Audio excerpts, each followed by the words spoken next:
Hey quilters, how are you? It's Marianne Fontana. I'm at my long arm. It's a Bernina Q20. And I wanted to share this with you because I'm having a really lot of fun. It's like blazing hot outside. And I found this fabric. I was shopping on a shopping expedition in Lancaster County, not too far from me, and found this fabric. And what I found fascinating, it's navy blue and it has snowflakes all over it. And I don't think it's a batik, no, but it's really cool. And on the border, you know, where it has the name and the factory. Anyway, it's Moda Fabrics. And the pattern is called Shimo, S-H-I-M-O, by Debbie Maddie, modafabrics.com. But in the border is also this legend, if you will: no winter lasts forever. No spring skips its turn, and it's credited to Hal Borland. Anyway, just a tidbit of information. I decided to share this with you because I'm not always piecing or long arming. Sometimes I just want a fast, simple project, and this is it. I put it on the machine yesterday, and I bought 3 yards of fabric, cut it down the middle, sewed it in half so it was a little bit wider, put it on my long arm. Now I just got my Q-matic, so I'm like really trying to find things to use it for. So I stippled the entire quilt in navy blue. But I wanted to show you what was the most fun thing. I've decided to do couching, and I'm using this yarn. Now, what all the directions I've gone to, they tell you to use smooth yarn.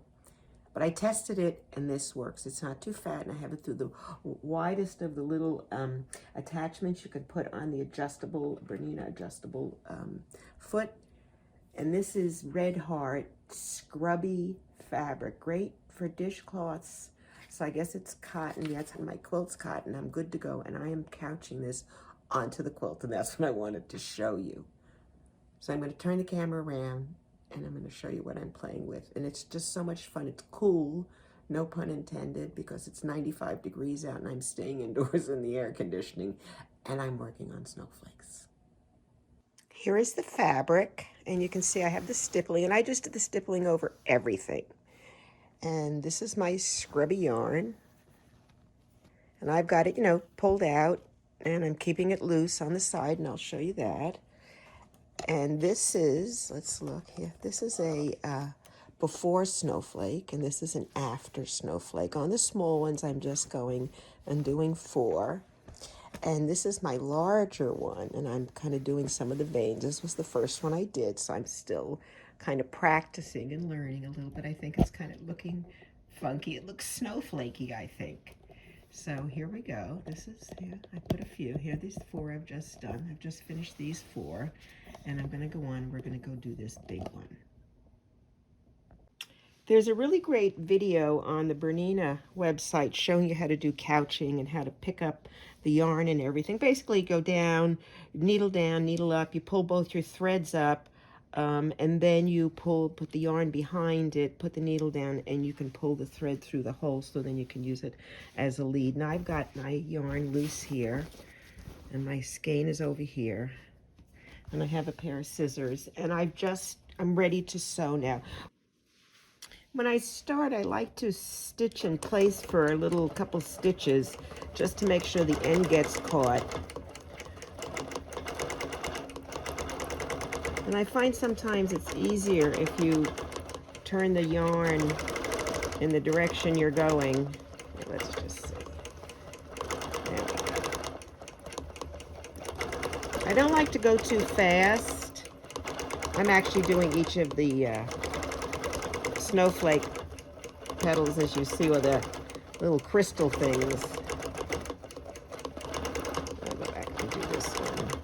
I've been turning it back and forth in the direction of the way I'm sewing, because I find that it actually seems to catch a little bit better, or, you know, sews more on the thread, because I want to be able to put this in the washing machine at some point, because I want to just use it at the holidays and, you know, have it out and look festive. And I don't know, I just thought it was fun. It's a quick, fun project.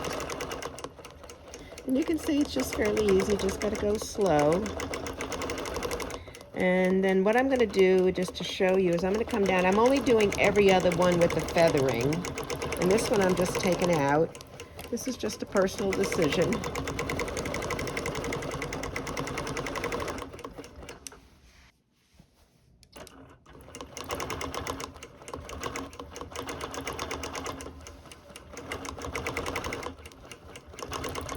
And you can go all the way down one side and then up the other. I've kind of decided I'm going to try and go across on them.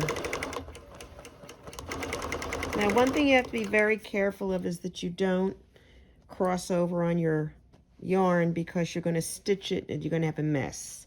Ask me how I know. I've already done that once. You know, it's just a matter of getting used to the repetition of what you're doing.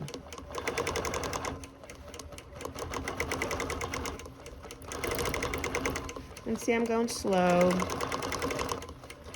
And it's really going to hopefully have a lot of good stitching in it.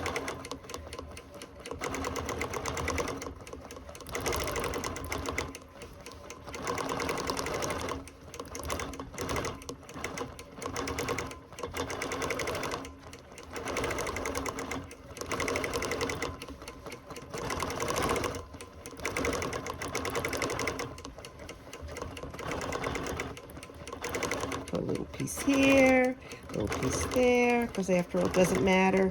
No two snowflakes are alike. So I'm there, and then I'm just going to straighten out.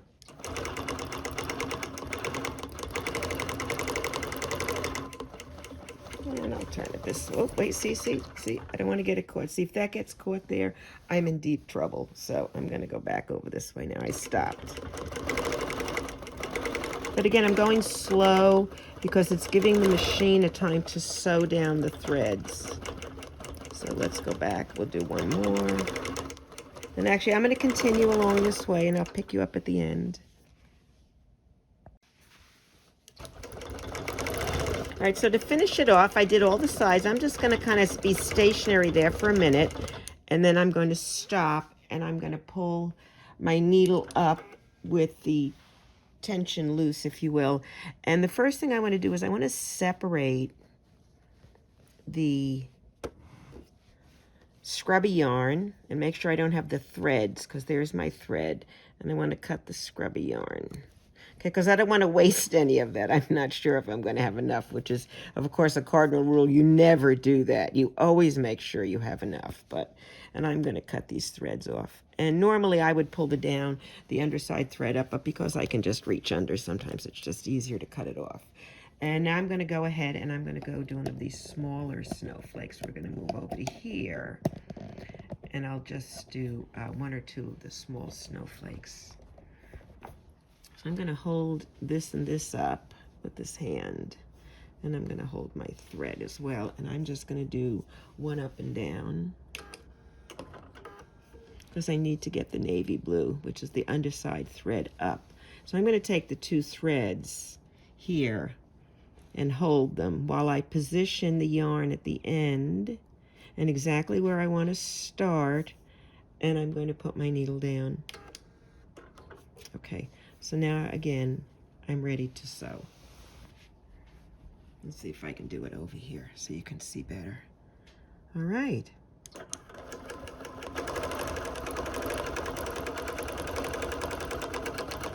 And stop here, and then back up.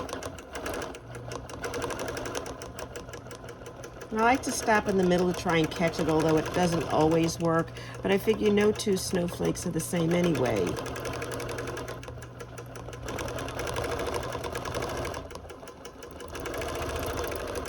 Go right across. Is this easy? Look how cool it looks. I usually don't sew over my threads, but in my enthusiasm, and I do want to do a double layer here, and so I'll let it stitch, and then it's done. Isn't that fun? Look at this. It's just so cool. So I'm almost finished with my snowflakes, and I have a couple of updates and corrections to make on observations. First of all, I did not have enough yarn to do the entire thing. I had to buy another skein. Now, I could have gone to Michael's and bought one, but instead I went to Amazon online. I bought 3, and they delivered it next day to my house, and I didn't have to leave or do anything. Anyway, so now I have enough to make another quilt. So I have to figure out something else to do with my 2 extra skeins of scrubby. So I'm on 2. So if you're going to make it, I use 3 yards of fabric, and I'm using 2 skeins of scrubby on this. Couple of tips. First of all, the scrubby is polyester. It is not cotton. When I first started it, I thought it was cotton, but after looking at it, it is polyester. You do not have to cut your upper and lower threads after each snowflake. What I discovered I could do is stop it, pull the needle up, clip just the scrubby yarn, and then just track over to the next one, and I can clip all the threads later. I thought it was a lot faster than having to tie off every single snowflake. So it really speeded up the process, and if you know me, I always have this need for speed. All right, so I had that. You don't necessarily have to turn the yarn in the direction you're going. As you keep the yarn loose, you will get a good result. And so I've only been turning it in the direction because it actually helps me sew to the straight point where I want to go. So I'm actually using it as a guide. But either way, it will look great. Just make sure that the yarn is loose. Let's see, I used a sulky yarn, and I used a 90 weight denim needle. What else? That's it. And I think we're all caught up. I'm going to do 1 or 2 of the last ones and show you. And then I'm going to take it off, serge the ends, bind it, and show you the finished one. I think once I bind it, I'm going to use navy blue binding. I think I'm going to sew some scrubby yarn around the border to finish it off on my regular sewing machine. So I just finished sewing this snowflake, and rather than cutting everything off as I did initially, I decided to just go in, and if you noticed, here's the thread, and I'm just cutting off the scrubby yarn, and I'm going to the next snowflake, and I'm pulling the scrubby yarn back without having it go through, and then I'm going to do just a quick setting stitch, and then I'll put my needle down, and I'm going to go ahead then and quilt this, couch this one. Now I've decided on this particular snowflake, I'm actually, I'm all wibbly wobbly here. I'm only going halfway here, all the way here, halfway here, all the way there, just because it seemed to have a lot more interest than the other one. So I'm actually on the wrong side. I think that's why I'm having so much trouble. Let me move around to here. Yeah, because I'm used to doing it from this side. There we go. And also you can see better.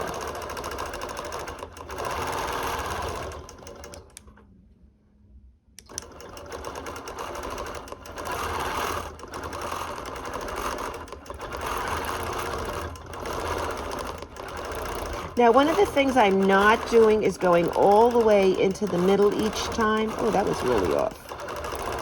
And the reason being is if you get too much of a buildup in here, it's going to get caught. I actually got so much thread that when this thing pushed down, it stayed in place and the little insert popped off.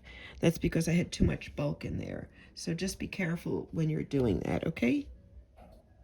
I had to move the camera. I just couldn't sew at that angle. See, and I'm not necessarily now making the yarn go in the direction I'm sewing, but I'm making sure it's very loose. And I've actually chosen to hold it. I find I like it in this hand. It gives this hand something to do, and I can like pull it and keep the tension consistent throughout. So now I'm finished with that one again, and I'm going to go in and find just the scrubby yarn and cut it off. Okay, so I finished couching my snowflakes, and I absolutely love it. And this is the quilt, and I always do it every quilt I make.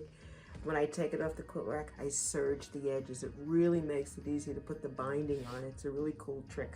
I learned that in one of my classes, so I'm passing it on to you. Anyway, remember I told you about 3 yards of fabric, and I cut it in half and I sewed it together. Well, when I finished it and I took it off and I serged it, I decided it was too long. I didn't like it, so I cut it back in half where I sewed it together, and I made 2. So I have two. They're approximately, what's a yard and a half? 18, 36, 52 inches by 42 inches or 54 by, and so that's it. This is the couch Snowflakes. I think they're so much fun, and I am going to put this color, blue, dark blue, binding on it, and I am going to go around and use my manual sewing machine, because you can couch on your manual sewing machine. You don't need a long arm, and I'm going to use the same Bernina foot, and I'm going to bring it over there and see how that works. I mean, if I don't like it, I have another foot that I think I can use as well. Either way, and worst comes to worst, I'll use the zigzag stitch and I'll put it on, but there's always a way to do it. Best laid plans. I cut the quilt in half, I told you, and I made two smaller ones, which I'm happy with the size, but I didn't use blue binding. I could not find the correct color anywhere. I mean, yes, I had this fabric left over, but it has snowflakes on it, and I just had a small piece, because it was just a piece of one end, where the sewing got a little screwed up on the quilting, but that's another story. But, so I didn't want to do any blue, and if you have the wrong color blue next blue, and you could really see it. So I ended up doing white. And then I went and I did couch on the manual machine, 2 rows of the scrubby yarn around to finish it off, and I think it looks really cool. In fact, I think the white border looks better than the blue would have, because it really sets it apart. Now I'll show you a big picture of it, but I think it looks pretty good. So how did I put the couching on? I will show you. Now I went through a couple of experiments first. Now I did bind it. I used, where's my binding? I used 2 1/4 inch strips. You can use 2 1/2, it doesn't really matter. I like the 2 1/4 because if I end up putting something in for a show, it means a lot to have the smaller. And then I mitered the seams. What does that mean? It means I sewed them at an angle so that one end goes this way, one end goes that way, and it's not so bulky. I do have a video on making perfect binding on YouTube. It's called Perfect Binding Redux. So if you do not know how to put binding on, or you have trouble mastering the technique and it's a challenge for you every time, watch the video. I guarantee you it will change the way you bind your quilts. So anyway, here's my binding, and it's, I don't know if you can see, it's got little white snowflakes on it. So I thought that was appropriate. Here, you can see it here. Can you see the snowflake? I really can't, huh? Well, trust me, there's snowflakes on there. And now when I went to do the couching, I tried 3 methods. I used the shape 43 from Bernina, which is a couching foot made for the regular sewing machine. I mean, I could use it on the long arm too, because all the feet are interchangeable, which is really cool. But anyway, so I used this one, I tried it and I tested, and it worked really well. It's sewed, you have to be careful, because at one point, because of these long little fringy things, it got caught on itself a little bit. So just be careful. And but this works really well, but I decided not to use that because this is a couching foot and I wanted to sew straight lines. So I said, all right, this was a good idea. If I didn't have the long arm, I would do the snowflakes with this foot. But now that I'm doing the binding, I then went and tried a cording foot. And the cording foot was good, but I found I had trouble because those little fringy pieces kept flipping over and sewing around the cording foot and get stuck, and I have to keep cutting it off. So that didn't work. So I ended up using a walking foot and a zigzag stitch, and it went together easy peasy. So I'm going to show you how I did that on the finished quilt. I always like to test a piece of fabric before I start. And I am using my walking foot, as I said, which came out to be my best option. I'm using my zigzag setting, and I'm setting it at 2.0 by 2.0. And I'm just going to give it a little test. All right, and that's what I'm going to use basically to sew on the fringe. I don't want it too wide because I don't want you seeing the stitches, so it's going to be very narrow. So here we are. I have my quilt. You can start anywhere you want. I would never start on a corner though. Start somewhere in the middle on one of the sides and just lay your scrubby yarn down, put your foot over it, right, center it where you want to start. Okay, let's just see, I'm going to be right in the middle. And I'm going to just take a few stitches to start. That's it. That's all you have to do. Let's get a little close. So once I get it straight, I don't want to pull it too much because it just makes it skinnier. And I sew as close to the edge as I can. I'm actually sewing on the binding and on the blue part of the quilt. And I'm trying to keep this so it's lined straight up. But I don't want to pull it a lot because then it gets skinny and it's easier to see the spaces. So you just have to go slow. Now I actually go around twice. So I'm going to sew, and when we get to the corner, I'll talk to you about turning. But this is not so difficult, right? And just to see, well, we'll look in a minute. It's not so difficult, right? So I'm going to continue when I get to a corner.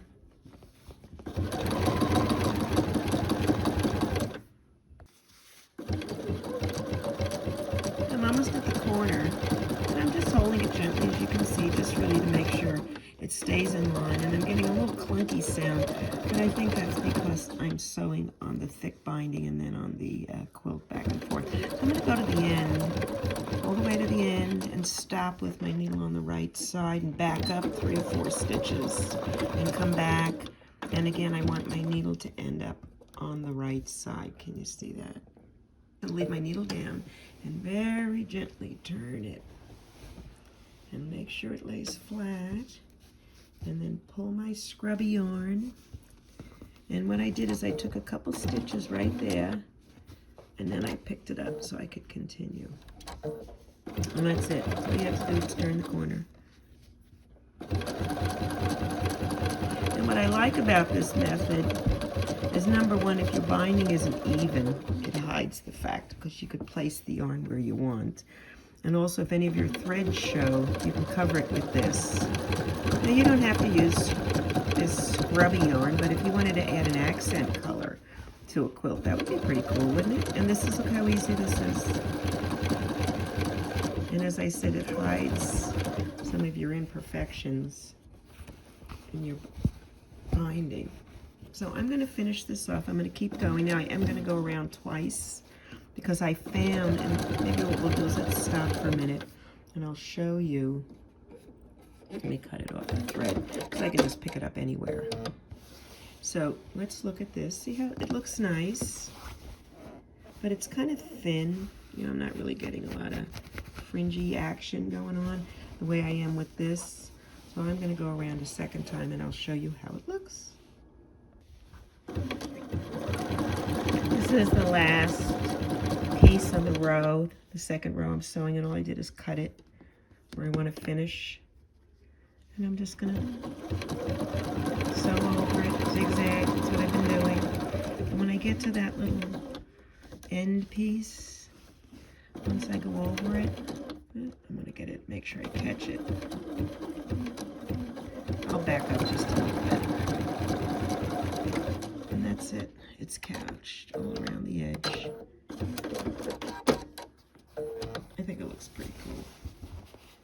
Yeah, see? Actually, you could use that for anything.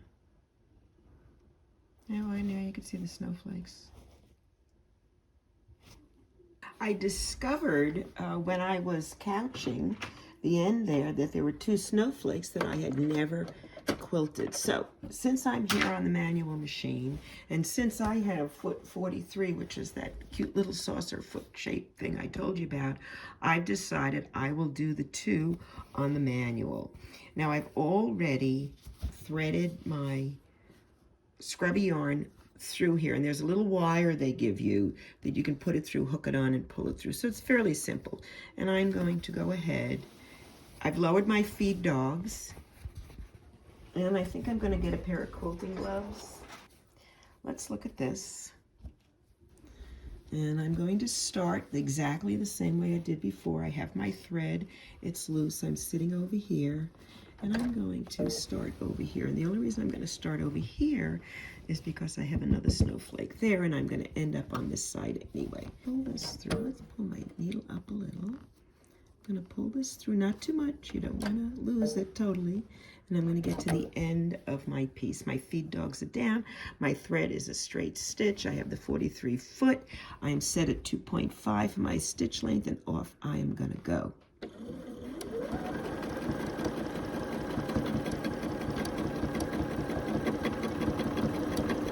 I'm going to go up in just the same way I did the other. The only difference is I'm using two hands to sew. Now I have to be careful. This is getting knotted here, so I'm going to go ahead. I just want to make sure I keep getting a loose, continuous stream of scrubby yarn. And again, as I talked about before, I am not sewing all the way into the middle because I don't want to bulk up too much on that side.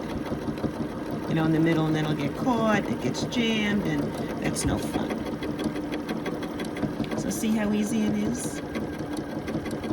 It's actually very relaxing because I'm here sitting down, taking my time, stopping at each point. And I come back, here's where I started, and let it sit a minute, and then I'm going to needle up, and I'm going to move to the other one, and I'm going to be brave, and since it's my very last snowflake, I've let it come across because the half-inch of yarn I can afford. So let's go across, just almost to the middle, up to the next one. I'm only going halfway on this one because this is that one with the double spokes. Trying to keep a straight line. And again, feed dogs down. Continuous gentle motion.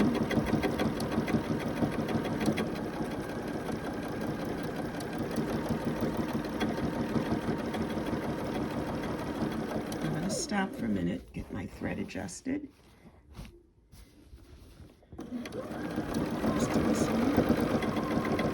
Now I find sometimes with this bulk here on the side and your throat plate, it might make sense to hold it because it just seems like it's dragging. Well, isn't this fun? Look at how easy it is. It looks so cool, doesn't it? So, see that? If you have a manual machine, your Bernina, and you have the 43 foot,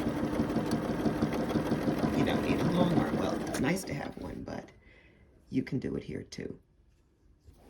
So that's couching snowflakes, and here's the border. And I'll post a few pictures on the back of the video so you can see the whole thing. And all my videos are always free on YouTube. Please subscribe and tell your friends about it. And you can also follow me on Facebook and see what I'm up to. Have a great day and happy quilting.